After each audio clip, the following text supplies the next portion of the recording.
आमतौर पर लोग जीवन भर अपने घर, अपनी गाड़ी, अपने कपड़ों और सुख सुविधाओं की दूसरी चीज़ों के बारे में सोचते रहते हैं। आपको आज इसलिए ये बता रहे हैं कि ये सबसे महत्वपूर्ण विषय है आपके जीवन का, जिसके बारे में आप सबसे कम सोचते हैं। इसलिए आज, क्योंकि विश्व स्वास्थ्य दिवस है, तो कम से कम एक दिन आप अपने शरीर के बारे में भी सोचिए। आप भी सोचते होंगे कि आपका बड़ा सा घर हो, बड़ी सी गाड़ी हो, आपके घर में तमाम सुख सुविधाएं हों, आपका और आपके परिवार का आर्थिक स्वास्थ्य अच्छा रहे। लेकिन इस दौरान आप जिस चीज पर सबसे कम ध्यान देते हैं वो है आपका शरीर, जिसमें आप असल में निवास करते हैं। उस शरीर में ही तो आप रहते हैं। आप खुद सोचिए, आप साल भर में कितनी बार अपने स्वास्थ्य के बारे में गंभीरता से सोचते हैं? सिर्फ तब सोचते हैं जब आपको कोई बीमारी हो जाती है या आपका शरीर कहीं से आपको कोई दुख देने लगता है, तब आप उसके बारे में सोचते हैं। बहुत सारे लोगों का जवाब यही होगा आज भी कि वो इसके लिए समय निकाल ही नहीं पाते। सबसे कम समय आपके पास अपने लिए, अपने शरीर के लिए है। इसलिए आज हम स्वस्थ जीवन के 4 अलग अलग रूपों का आपके लिए विश्लेषण करेंगे। पहला है आपका स्वस्थ शरीर, दूसरा है स्वस्थ मन, तीसरा है स्वस्थ नींद और चौथा है स्वस्थ विचार, जो एक टॉनिक की तरह आपको जीवन में सकारात्मक रखते हैं। आज का हमारा ये स्वास्थ्य विशेषांक बिल्कुल अलग और खास होगा। आपको हम बोर नहीं करेंगे, आपके जीवन से कुछ मिनट जरूर हम लेना चाहेंगे।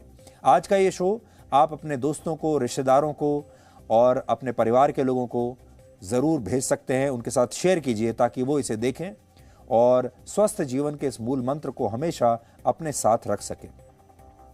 सबसे पहले तो आप ये समझिए कि भारत के लोग अपने स्वास्थ्य को कितना महत्व देते हैं। भारत में औसतन प्रति व्यक्ति अपने स्वास्थ्य पर सालाना सिर्फ 13,950 रुपए खर्च करता है, बल्कि जबकि अमेरिका में यही आंकड़ा 1,42,000 है, फ्रांस में 64,000 रुपए, ब्रिटेन में 72,000, कनाडा में 1,20,000 और चीन में भी हर व्यक्ति अपने स्वास्थ्य पर साल भर में 26,000 रुपए तो कम से कम जरूर खर्च करता है। आज भारत में हर 100 में से 12 लोगों को डायबिटीज है। हमारे देश में 4.5 करोड़ लोगों को हृदय से जुड़ी बीमारियां हैं। हर साल इन बीमारियों की वजह से 35 लाख लोगों की मृत्यु हो जाती है। सोचिए, 35 लाख लोग, कोविड से भी ज्यादा लोग इन बीमारियों से मरते हैं। इसके अलावा भारत में अस्थमा के 2 करोड़ मरीज हैं। दुनिया में अस्थमा की हर 10 में से 1 मरीज भारत में है और इस बीमारी की वजह से भी हर साल हमारे देश में औसतन 82,000 मौत होती है। और हमारे देश में लगभग 3 करोड़ लोग मोटापे से संघर्ष कर रहे हैं, वो जरूरत से ज्यादा मोटे हैं। और इसके अलावा हमारे देश में लोग व्यायाम को महत्व नहीं देते। एक और सर्वे के मुताबिक भारत में 36% लोग ही खुद को फिट रखने के लिए रोजाना व्यायाम करते हैं। भारत के लोग शरीर से नहीं, मन से भी बहुत तेजी से बीमार हो रहे हैं। हमारे देश में 74% लोग आज स्ट्रेस का शिकार हैं और 88% लोगों को एंग्जाइटी की शिकायत है। एक और रिपोर्ट के मुताबिक भारत के लोग अपने शरीर के प्रति ज्यादा ईमानदार नहीं हैं। वो विलासिता की वस्तुओं को बहुत महत्व देते हैं, लेकिन शरीर को उतना महत्व नहीं देते।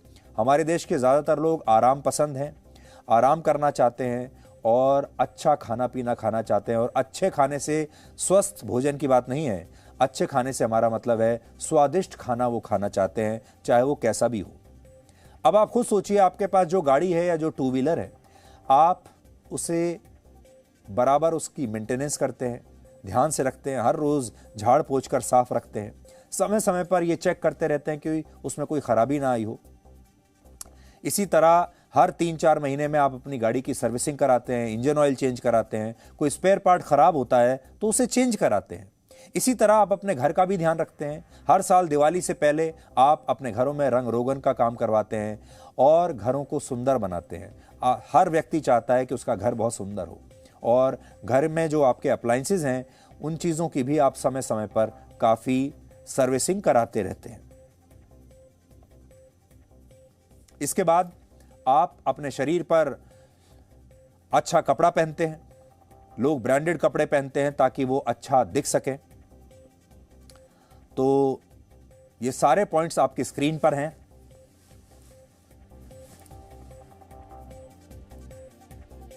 घर साफ रखते हैं आप, शरीर पर अच्छे कपड़े पहनते हैं, अच्छी गाड़ी रखना चाहते हैं और अच्छे मकान में रहना चाहते हैं। लेकिन जिस तरह आप इन सारी चीज़ों पर ध्यान देते हैं, क्या वैसे ही अपने शरीर को भी मेंटेन करते हैं? जबकि जिस घर को आप स्वस्थ और सुंदर रखना चाहते हैं उसमें आपका यही शरीर रहता है। इसी तरह आपकी गाड़ी में आपका यही शरीर चलता है और जो ब्रांडेड महंगे कपड़े आप खरीदते हैं वो भी आप इसी शरीर पर पहनते हैं। तो मूल रूप से आपका पहला जो निवास स्थान है वो आपका घर नहीं, वो आपका मकान नहीं, बल्कि आपका शरीर है। लेकिन हमारे देश में लोग अपने इसी शरीर पर सबसे कम ध्यान देते हैं। इसलिए आज वर्ल्ड हेल्थ डे के मौके पर आपको यह प्रण लेना चाहिए कि आप पहले अपने शरीर वाले घर का ध्यान रखेंगे और फिर अपने 4 दीवारी वाले कंक्रीट के मकान की चिंता करेंगे। और ये आप कैसे कर सकते हैं, आज आपको हम जल्दी जल्दी कुछ टिप्स बताएंगे। पहली सलाह यह है कि आपको साल में एक बार अपने शरीर का चेकअप जरूर करवाना चाहिए। जैसे आप अपनी गाड़ी को चेकअप कराने के लिए भेजते हैं और निर्धारित समय पर जब आपके निर्धारित किलोमीटर पूरे हो जाते हैं तो उसकी सर्विसिंग कराते हैं, वैसे ही आपको निर्धारित समय पर अपने शरीर की सर्विसिंग करानी चाहिए। आप कितने स्वस्थ हैं ये 2 चीजों पर निर्भर करता है। पहला, आपका शरीर कितना फिट है और दूसरा, आपका मन यानी आपका मस्तिष्क कितना फिट है। मस्तिष्क आपके रिमोट कंट्रोल के जैसा है, लेकिन अगर ये रिमोट कंट्रोल ठीक से काम करना बंद कर दे तो इसमें कोई खराबी आ जाए तो आप इसका जो भी बटन दबाएंगे वो आपके शरीर को गलत कमांड देगा। इसलिए जैसे आप अपने घर में टीवी, एसी और दूसरी चीजों के रिमोट का ध्यान रखते हैं, ठीक उसी तरह आपको अपने शरीर के रिमोट कंट्रोल यानी अपने मस्तिष्क का भी ध्यान रखना चाहिए और ये तनाव मुक्त होना चाहिए। इसके लिए योग और मेडिटेशन की मदद ले सकते हैं और अगर आप हर रोज 25 मिनट तक व्यायाम करें तो आपका मन और मस्तिष्क पूरी तरह से फिट होगा। तीसरी सलाह यह है कि अपनी थाली को स्वस्थ रखें, पोषक तत्वों वाली बनाइए। अगर सोचिए आपकी गाड़ी पेट्रोल से चलती है तो आप उसमें पेट्रोल डलवाते हैं, डीजल से चलती है तो उसमें आप डीजल डलवाते हैं। लेकिन अगर आप अपनी गाड़ी में मिलावटी तेल डलवाने लगेंगे तो आपकी गाड़ी खराब हो जाएगी। इसी तरह आपका शरीर भी एक वाहन है और इस वाहन को ईंधन पौष्टिक खाने से मिलता है। अगर आप मिलावटी खाना इस वाहन में डालना शुरू कर देंगे तो आपका शरीर खराब हो जाएगा। WHO की एक रिपोर्ट कहती है कि हफ्ते में 3 बार ओट्स, ब्राउन राइस, जौ या स्प्राउट्स खाने से दिल की बीमारी का खतरा 22% कम हो जाता है। इसलिए आपको अपनी थाली पर बहुत ही ज्यादा ध्यान देने की आवश्यकता है। हाल ही में अमेरिका के डॉक्टरों ने भारत के लोगों की खाने की थाली को सबसे ज्यादा पौष्टिक माना है। इस थाली में दाल, चपाती, चावल, सब्जियां, दही, चटनी या फिर रायता होता है और इस हिसाब से हमारी थाली में कार्बोहाइड्रेट्स और प्रोटीन का अच्छा एक बैलेंस होता है जो आपको ऊर्जा भी देता है और आपके वजन को भी कंट्रोल में रखता है। इसके अलावा आप जो दाल खाते हैं उसमें एमिनो एसिड और प्रोटीन होते हैं जो मांसपेशियों को मजबूत रखते हैं। वैसे भारतीय परंपराओं और हिंदू धर्म में भी पौष्टिक खाने के महत्व को बहुत अच्छी तरीके से समझाया गया है। भगवत गीता में मनुष्य के 3 व्यवहारों का जिक्र है। ये है सात्विक, राजसिक और तामसिक। सात्विक आचरण में भक्ति और अनुशासन का भाव जागृत होता है। राजसिक व्यवहार में मनुष्य के मस्तिष्क पर लालसा और अति उत्साह का असर बढ़ जाता है, जबकि तामसिक आचरण से कुंठा, ईर्ष्या जैसी बुराइयां इंसान को अपने वश में कर लेती हैं। इसलिए गीता में कड़वा, खट्टा, तला भुना खाने से परहेज करने के लिए कहा गया है, क्योंकि इनमें तामसिक विचारों को इससे बढ़ावा मिलता है। इसी तरह वैदिक उपवास में जल, फल, दूध और दही जैसे सात्विक आहार को ग्रहण करने की सलाह दी गई है और बताया गया है कि ये शरीर से विषैले पदार्थों के त्याग में मदद करते हैं। इसी प्रक्रिया को वेदों में विषहरण कहा गया है, जिसे अंग्रेजी में आप डिटॉक्स कहते हैं या डिटॉक्सिफिकेशन कहते हैं।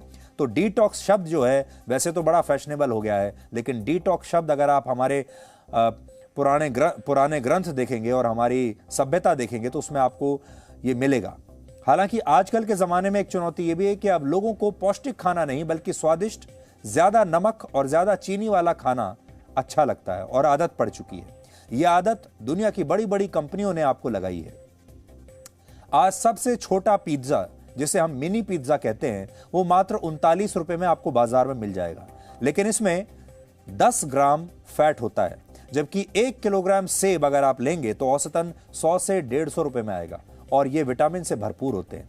कहने का मतलब ये कि आज के जमाने में स्वास्थ्य बिगाड़ना बहुत सस्ता है और स्वस्थ रहना और पौष्टिक आहार खाना काफी महंगा है। आपने अक्सर बड़े बुजुर्गों को ये कहते सुना होगा कि खाने की शुद्धता तो हमारे जमाने में होती थी, और ये सही भी है। पहले लोग 80 से 100 साल तक आसानी से जिंदा रहते थे, लेकिन अब अनिश्चितता इतनी है कि कोई व्यक्ति पूरी गारंटी के साथ नहीं कह सकता कि वो दिन भर में जो आहार, जो खाना खा रहा है और जो उसका लाइफस्टाइल है वो उससे कितना लंबा जी पाएगा। हालांकि टेक्नोलॉजी आ गई है, बड़ी बड़ी मशीनें आ गई हैं, दवाइयां आ गई हैं जो कि आपको मरने से बचा सकती हैं, जो कि आपके जीवन को लंबा कर सकती हैं। लेकिन वो जीवन को लंबा जो करना है वो स्वस्थ जीवन नहीं होगा। वो सिर्फ आप दवाइयों के सहारे और उन टेक्नोलॉजीज के सहारे आप सिर्फ जिंदा रह पाएंगे। हमारा यहां आपको बताने का मकसद ये है कि बिना किसी दवाई के भी आप लंबे समय तक स्वस्थ रह सकते हैं। स्वस्थ रहने के लिए आप जीवन में 20-20 का फॉर्मूला भी अपना सकते हैं।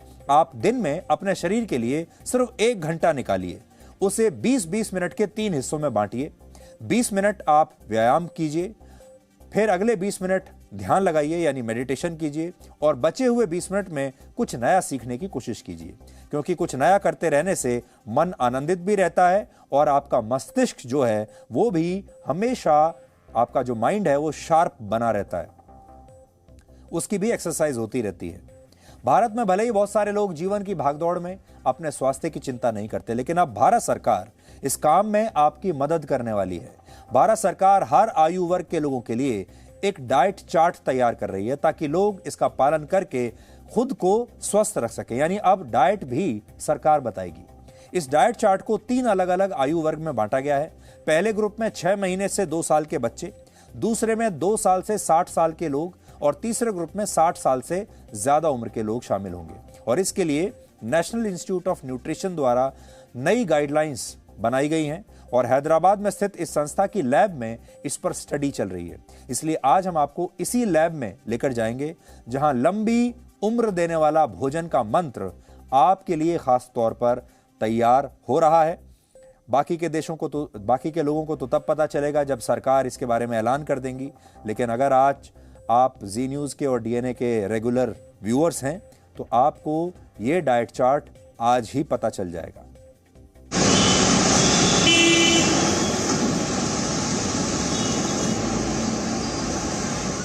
जो नई गाइडलाइन आने वाली हैं, सबसे पहले उन पर बात करेंगे कि देश के लोग क्या खाएं क्या नहीं स्वस्थ रहने के लिए, हेल्दी रहने के लिए। तो वो क्या गाइडलाइन है, देश के लोगों के लिए कितनी इंपॉर्टेंट है, महत्वपूर्ण है? हाँ, ये डाइटरी गाइडलाइंस अभी हम निकाल रहे हैं। हर एक एज में डिफरेंट न्यूट्रिशन नीड्स डिफरेंट रहता है। आई मीन जो बच्चे बहुत यंग है और जो ओल्ड है और मिडिल एज है, प्रेगनेंसी, लैक्टेशन। सो ये गाइडलाइन में specifically different stages of life को डिफरेंट रिकमेंडेशन करें। उसके अलावा इसमें अनहेल्दी फूड्स क्या होता है और वो खाने से क्या एडवर्स इफेक्ट्स आता है वो भी लिखे। और इसमें और एक चैप्टर क्या है बोले तो front of pack labelling. I mean जो भी आप पैकेज फूड ले रहे हैं ना, उसमें लेबल्स कैसा रीड करना, उसमें से क्या इंटरप्रिटेशन आता, आई मीन वो भी लिखे इसमें। सोशल मीडिया पर मिस इन्फॉर्मेशन होती है, लोगों को गलत जानकारी मिलती है। लोगों को क्या सलाह देना चाहेंगे? क्या आपके NIN पर पूरी जानकारी उपलब्ध होती है? कहाँ से किस तरह से इन्फॉर्मेशन लें अपनी डाइट के बारे में, ताकि गलत जानकारी सोशल मीडिया से न ले, गुमराह ना हो लोगों को? हाँ, गलत इन्फॉर्मेशन व्हाट्सएप में ऐसे ही सर्कुलेट हो जाता और ट्विटर में भी आ सकता है। लेकिन they should know where to get information about nutrition. Authentic organisation like when it comes to medical and health reason, they have to access Indian Council of Medical Research, CDC and WHO. With respect to nutrition, they can always access National Institute of Nutrition website है हमारे पास और बहुत ज़्यादा information है हमारे पास website.